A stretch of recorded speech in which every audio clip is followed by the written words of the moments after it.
These are frightening because they're £350 each, these split bearings, so I am well worried about the cost of that.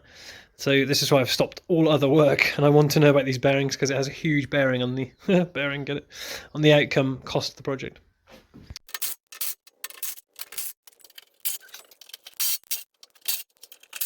I've done a little bit of off-camera work pulling these adjuster bolts back. So by some miracle, they all came out. I should now be able to stand on the belt and slacken it, which will bring these two rollers together because all of these slots are now loose. Yeah, there we go. Cool.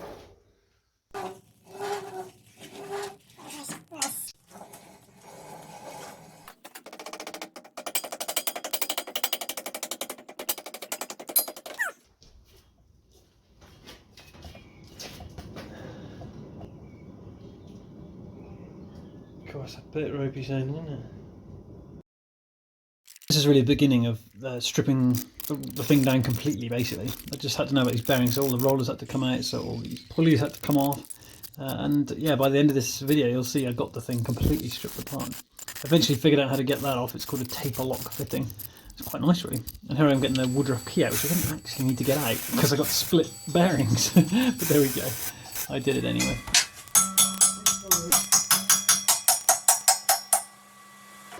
This roller ready to come out now. Bearing caps are off. I've got a feeling that one has no thrust or axial constraints. And I think this one might do, because I feel like it must have something. It can't just be free to move around. I'm hoping to find it in there.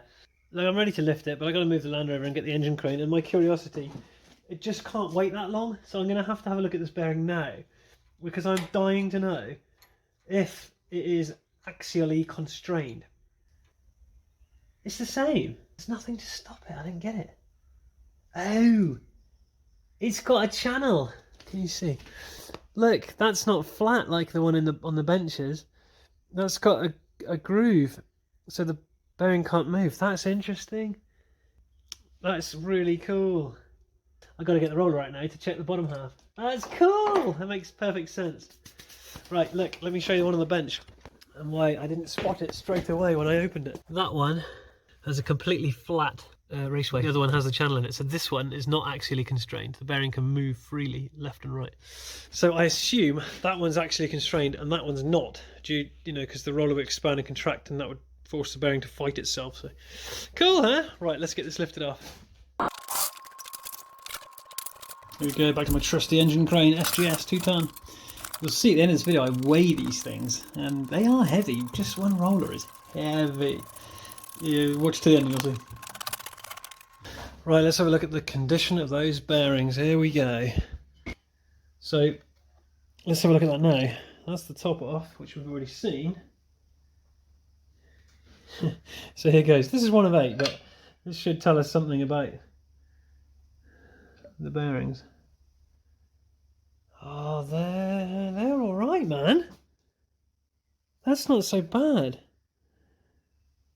I can see marks, look, but it looks more like staining than pitting. I can't feel a thing. This one you can see is not axially constrained for sure. It can move. So this I'm expecting to have a plain shell. And actually these are slightly cheaper, but only by a tiny bit. I haven't looked at the top or bottom of this one. Oh, that has a rust colouring in it. Oh, bloody hell, look at that.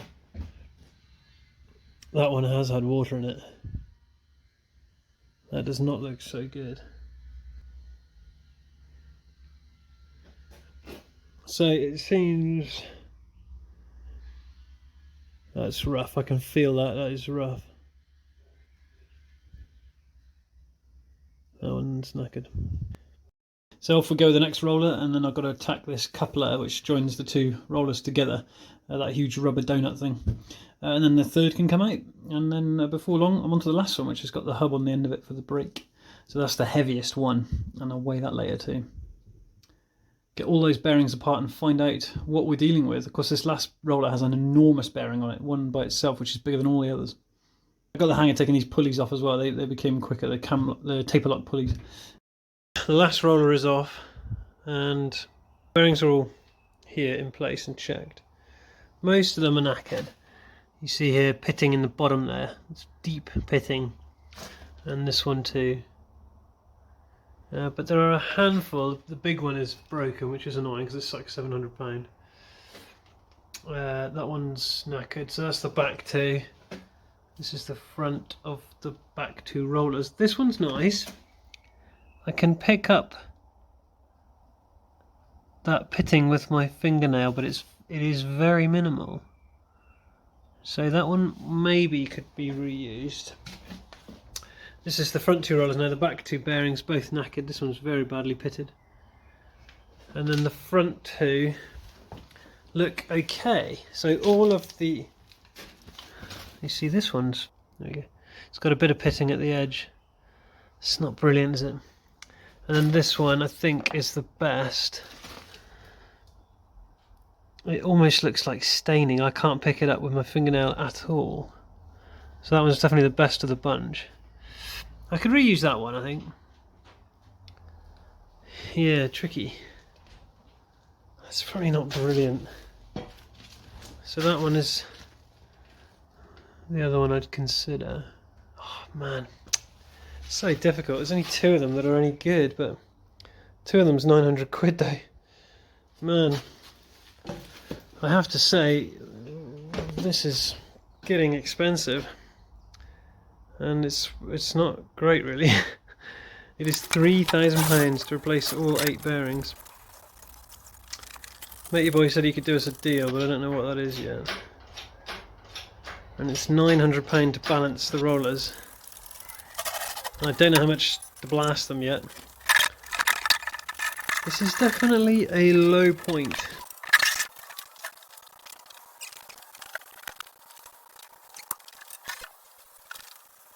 That's worked quite nicely. It's only 250 kilos. The trailer's well underweight. That's sort of 500 kilo trailer. It's nice and sturdy. Definitely a low day, but it's going to be good. It's got to be good. If we need to sell it, it's got to be good. Find out in the next video how much those bearings ended up costing. He did do me a good deal.